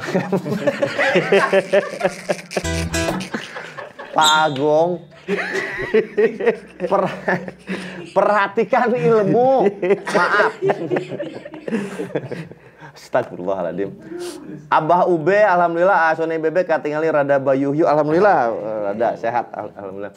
Puput Latifa. Aduh, kalau yang komentar perempuan itu saya harus bilang saya sudah menikah ya. Walaupun tidak menutup kemungkinan untuk membuka franchise. Wah canda. IPPNU always hadir, mantap. Oke bahasa kekinian mantap nulisnya. Ya. Santri Cikalong Wetan, assalamualaikum. Santri Cikalong Wetan. Komen Pang Payunah, nuhun Guar Budaya, nuhun pisan. Made in Turki, itu betul dari Turki ya. Selalu nonton, alhamdulillah nuhun pisan. Masya Allah, salah satu episode terbaik. Atur nuhun pisan. Next Guar Budaya bisa sambil ngaregot kopi Turki. Aduh. Ini jangan bikin wacana. Ya. Kan itu tidak baik. Tidak baik. Tidak baik. Tidak baik. Jadi kan gini, tahu nggak kopi Turki itu enak bagi saya? Tidak. Tidak. Itu bohong. Itu bohong. Karena sebelum mengalami. Karena ayah alam, ayah kealaman. Itu kan kealaman. Betul. Itu masih bohong. Punten bisa. Punten untuk kecuali kalau ada kiriman ke sini, maka bisa mengkonfirmasi. Misalkan atau enggak? Sene teh panas, dan geus karasa. Kopi Turki teh enak, tos ka uyuh gitu. Manawi katampi oberti pade. Manawi katampi oberti mau. Oh iya, Manawi katampi tos ngintun. Kayak punten ini dibuang nges ngerti ini jangan-jangan kru ini. Penggelapan. Pembelokan ini. Ini bahaya ini. Tapi punten untuk Made in Turki dan Teh Yulia juga di Arburdayah Saudi Arabia, turun pisan. Kemarin mau ngirim kebab juga ke sini. Tapi kelamaan dari Arab Saudi ke sini kan. Dingin. Keburu iya nggak enak. Jadi sudah dari Bang Aji aja Arabian kebab. Bang Aji. Terima kasih Bang Aji supportnya. Kan tadi waktu saya keliling-keliling nganjang Kak Kiai, saya tinggal nganjang ke Pak Kiai ya. Nanti antar ke sini. Bang Aji juga harus ikut Arabian kebab dah. Sama halte Bako. Terima kasih. Sama Vintage Bandung juga hatur nuhun pisan. Pak Kiai menjelang di segmen terakhir ini, saya kan orangnya penakut. Jujur saya orangnya borangan. Wah, borangan pisan, Pak. Borangan. Oh gitu ya? Ya, bahkan dari borangan terwujud menjadi sosok yang sangat menghargai istri. Saya selalu mengedepankan istri. Ketika ada klotrak, saya bilang saya tuh selalu mengedepankan kepentingan istri. Silakan di depan. Di depan gitu. Saya suntungin ke depan. Ladies first. Ladies first. Ladies saya first. bilang. Iya. Gentleman banget itu. Kan? Alhamdulillah. Memang ada satpam ngetok kan malam-malam saya takut, Bun, tolonglah. Ladies Saya bilang, first. Ladies first. Gitu. Satpam ya, oke. Kalau gitu bilang dong satpam ke depan baru. Gitu. Sabuk banget tuh. Iya tuh. Tapi jujur saya borangan. Termasuk ke kamar mandi pun di momen-momen tertentu saya nggak bangunin dulu istri. Ketika saya masih tinggal dengan mertua, saya ketok rumah mertua. Pap diantar. Saya diantar. Malum kan mantu kesayangan. Jadi diantar. Nah, bagaimana mungkin saya harus menyendiri ataupun dengan konteksnya tadi harus memaknai mengenal diri saya juga, bahkan tadi ada fenomena ketika ditunjukkan sesuatu yang berdasarkan mindsetnya juga itu kan. Sementara saya borangan. Itu gimana Pak Kiai? Bagi orang-orang borangan macam saya ini gitu. Maka pilihlah yang jalwat, jangan yang khalwat. Itu. Jangan yang menyepi itu, tapi dengan melayani orang, diniatkan untuk melayani orang dan lain sebagainya. Itu juga sampai. Nggak usah yang menyendiri. Walaupun sebenarnya yang kita takutkan itu bisa didiskusikan panjang. Sebenarnya bisa jadi itu kan cuman ketakutan dalam pikiran aja, jangan-jangan. Sebenarnya enggak. Kayak si Kabayan yang lihat sawah airnya sedalam langit, itu kan cuma cara dia mikir aja. Gitu. Jadi, tapi bisa pakai jalwat. Ada pilihan itu ya, ada pilihan itu, nggak usah khawatir juga. Ada yang ya cukup sehari misalnya, yang penting pada penghayatannya sebenarnya. Combining jalwat dengan khalwat bisa sangat mungkin atau sangat memang mungkin, justru sangat mungkin. Ya. Beberapa orang melakukan khalwat. Di Turki jalwat itu yang dilakukan 3 tahun lalu ya, di 3 tahun lalu ada banyak orang Turki yang masuk ke banyak daerah seperti di Indonesia, kemudian yang buat sekolah pribadi di Suci itu. Saya ketemu sama mereka, terus pertanyaannya, kenapa kamu kesini? Saya disuruh guru saya untuk menyebar ke seluruh dunia. Jadi ada yang ke Afrika, ada yang ke Eropa dan lain sebagainya. Terus untuk apa ya? Untuk mengabdi, untuk melakukan sesuatu. Saya bilang, ya terus ya saya calling beberapa pengusaha, dia bilang, lalu kayaknya kita butuh dia buat lembaga pendidikan, buatlah tuh yang pribadi. Terus saya nanya sama dia, sama guru Anda itu Anda dikasih apa? Wirid, saya bilang, oh enggak disuruh wirid, enggak disuruh. Saya sholat biasa aja seterusnya, tapi saya diajari ya tadi, jangan marah, jangan ujub, berikan kebahagiaan pada orang lain. Karena kan ya Tuhan akan mendatangi hati yang bahagia. Kemudian di hati yang bahagia itu ketemu dia bahagianya dengan siapa, maka itu nanti yang akan yang akan dibarengin sama Allah. Nah, jadi tapi setelah nggak tahu ya, setelah itu saya udah nggak ketemu lagi.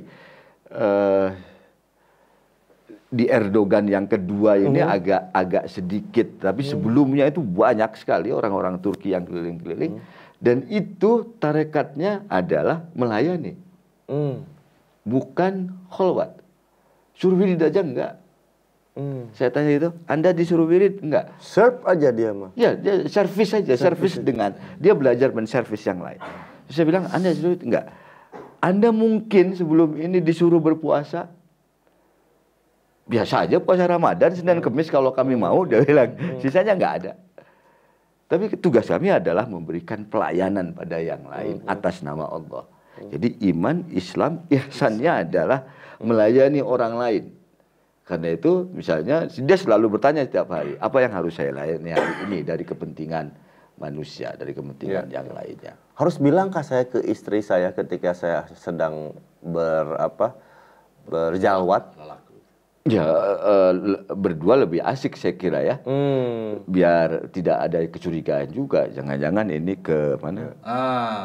Lagi melayani dia bilang gitu. Tapi nggak apa-apa kalau mau buka. Melayaninya.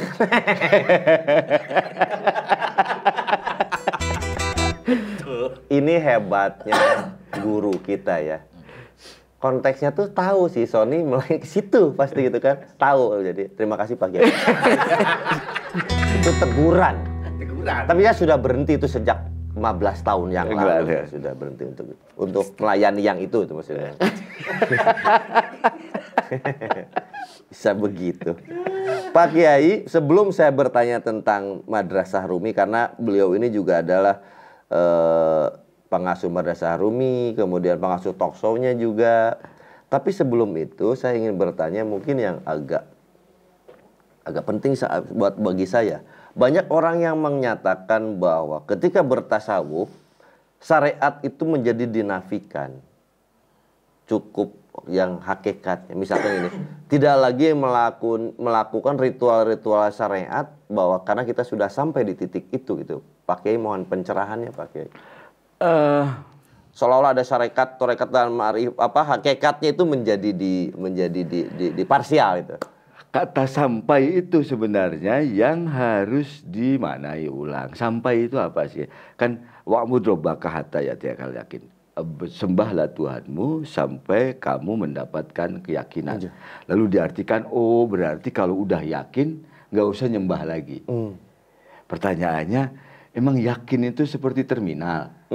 Saya mau datang ke kebun kelapa, sudah sampai kebun kelapa berarti berhenti, nggak usah naik angkot lagi. Benar, karena memang terminal kebun kelapa itu suatu tempat. Tapi yakin kan bukan tempat. Yakin kan situasi yang yakin aja 3 katanya kan, ada ilmal yakin, ada ainul yakin, ada ilmul yakin, ada hakul yakin. Itu aja 3 katanya. Kemudian masing-masingnya itu ada 7.000 hijab katanya, 7.000 tingkatan juga. Jadi di hakul yakin kan macam-macam. Panjang sekali. Nah, jadi kata wa'bud rabbaka hatta ya'tiyakal yakin, sembahlah Tuhanmu sampai kamu yakin. Lalu disimpulkan kalau yakin berarti nggak usah nyembah. Kan gitu di otak-atiknya. Itu ya membayangkan yakin itu sebagai tempat yang statis. Padahal yakin itu bukan tempat yang statis. Ya terus-menerus naik dan seterusnya. Allah kan maha tak terhingga, karena itu perjalanan menujunya selalu ketemu lepas lagi. Seperti ketemu lepas lagi. Berdinamika terus. Berdinamika terus sesuai dengan tingkat kedewasaan kita. Tingkat kecerdasan kita. Nabi Muhammad saja setelah Mi'raj masih terus-menerus pingin lagi karena selalu lebih luas, lebih tak terhingga. Karena itu tidak ada tingkat keyakinan yang membuat berhentinya cara. Nah, syariat tarekat itu disebut jalan, dianggap udah nggak perlu kalau sudah sampai hakikat. Nah, itu pertanyaannya, permasalahannya pada kata sampai hakikat. Pernahkah orang sampai pada hakikat? Jawabannya tidak. Sorry, ada banyak misalnya teman-teman kita di aliran kebatinan, di kesundahan dan lain sebagainya bilang, aing matos dina hakikat. Geus nepi orang. Geus nepi. Saya ragu itu. Kata kalau tempat tujuan ya, tapi kalau hakikat kok tiba-tiba nepi berarti hakikatnya deet. Kan gitu. Kan sampai di situ gitu loh. Gak mungkin kan kayak gitu. Nah, karena itu dalam tasawuf yang benar sebenarnya semakin sampai pada hakikat, semakin dia menjalankan syariat. Tapi dengan pemahaman yang lebih keren, lebih bagus. Menjalani syariatnya itu pemaknaannya di torekat dan hakikat, Ya, pemaknaannya. Ya, makanya ada yang menyatakan itu bukan tingkatan. Iya. Itu Unity. dimensi.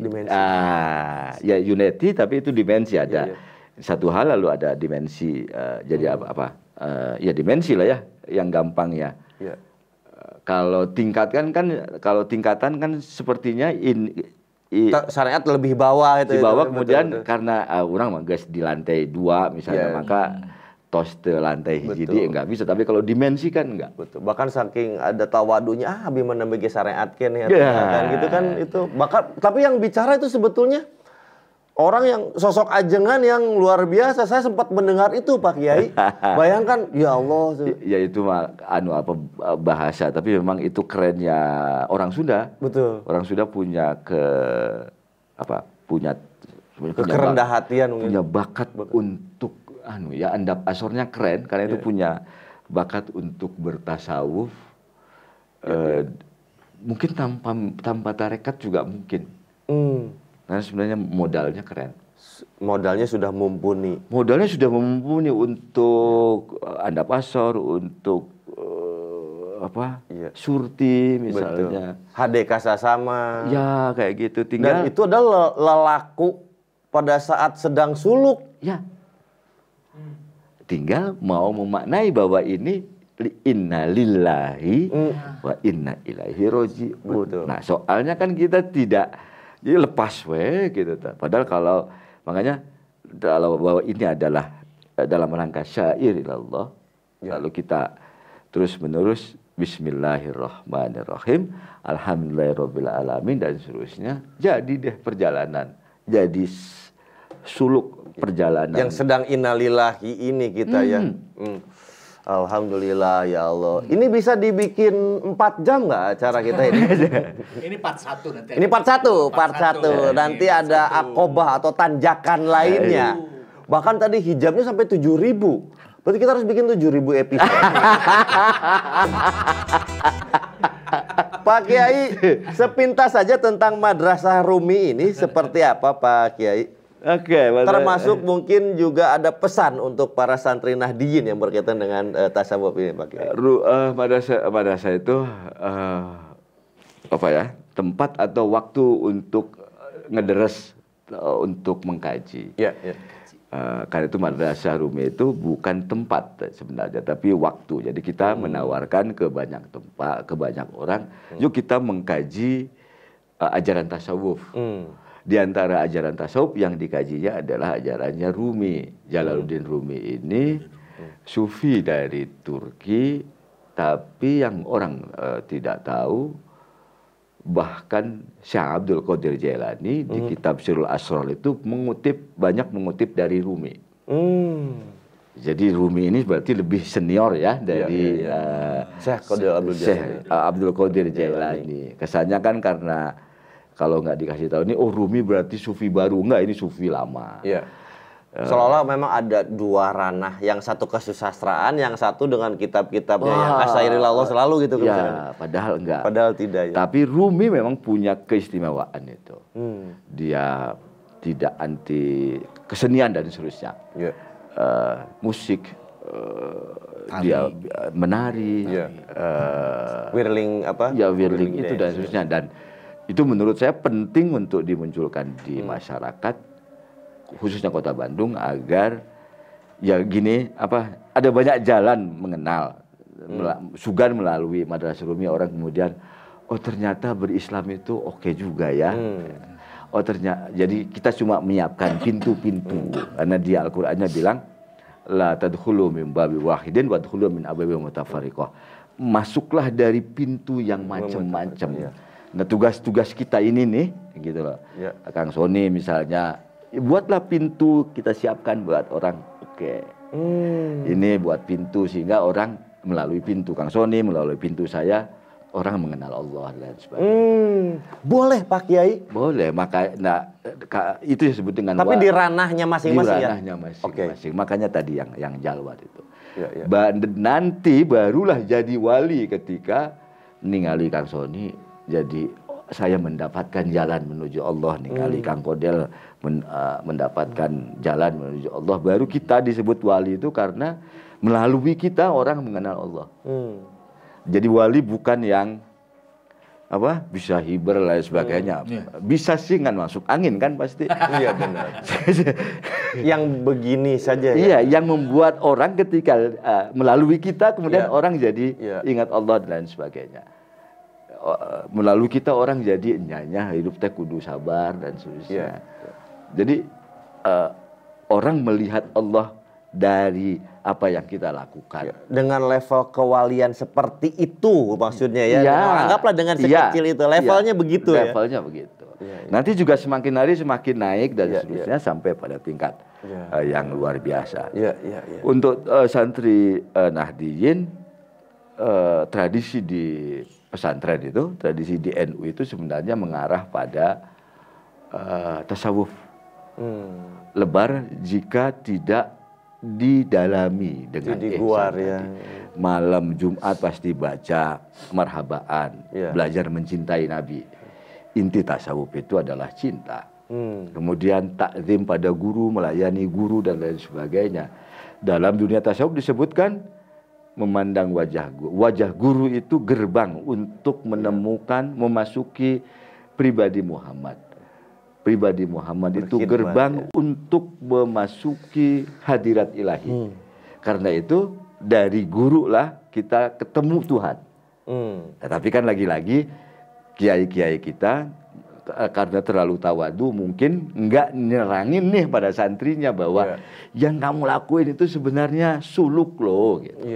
Jadi bertahan pada tradisi Nahdliyin dan maknai itu pasti akan sampai pada perjalanan menuju Allah. Itu aja. Amin. Alhamdulillah. Alamin. Pak Kiai, ini ilmu yang luar biasa bagi saya. Jangan sampai saya juga tidak diakui sebagai santrinya ya Pak Kiai. Saya mah selalu begitu orangnya. Suka maksa. Sama Kiai semana aja, aku ya saya santri. Terima kasih. Alhamdulillah, hatur nuhun pisan Dr. Kiai Bambang Komaruzzaman MAG yang memang hari ini saya selalu baca ini karena bagaimanapun ada gelar akademik. Saya tadinya dari tadi pengen nyebutnya Pak Kiai Bambang saja, tapi ketika berkaitan dengan penyebutan nama akademis itu saya harus tetap menghormatinya bagaimanapun karena Pak Kiai ini ada di lingkungan juga di lingkungan universitas yang orang juga harus paham itu gitu. Begitu Pak Kiai. Yang hari ini kita semua mendapatkan pencerahan, gayanya mah kita sedang mendapatkan enlightenment. Wow, gaya banget Pak Kiai. Gaya banget. Yang artinya saya sendiri pun tidak tahu. Karena saya biar sok keren saja nyebut itu. Ada yang pernah ngomong kayak gitu. Ada yang pernah ngomong. Kayaknya keren. Kayaknya keren saya nyebut enlightenment. Wah, keren. Orang tepuk tangan semua Pak Kiai. Kayaknya besok saya akan nyebut enlightenment deh. Alhamdulillah ketika di depan anak-anak TK kemarin nggak ada yang kepok tangan. Nggak ngerti semua. Itu yang disebut dengan ya harus tahu dengan siapa kita berbicara. Salah satunya itu. Barusan saya yang harus manut sama Pak Kiai. Alhamdulillah. Pak Kodel dapat ilmu ya, alhamdulillah ya. Alhamdulillah, banyak sekali pertanyaan sebetulnya. Saya tuh sudah jangan disebutkan, sudah tahu. Karena Pak Kiai sudah memahami itu keterbatasan. Nggak masalah. Kan tadi Pak Kiai sudah menerangkan setiap orang punya makomnya masing-masing. Ya, Mang Kodel makomnya di situ ya sudah gitu kan. Yang susah berkomunikasi dan bertanya kan sudah dimaklumi. Mang Alek atur nuhun seluruh kru atur nuhun Media Center dan kawan-kawan Les Bumi, kawan-kawan Ansor semuanya. Saya Sony Bebek. Assalamualaikum warahmatullahi wabarakatuh. Waalaikumsalam warahmatullahi wabarakatuh. Sanes pade culang heureuy sareng ajengan niat hate arek pupulung ndak rumasa santri kalongan sanes kirang hormat pugu ngalap berkat bekel keur kabeh umat sangkan salamet dunya akhirat.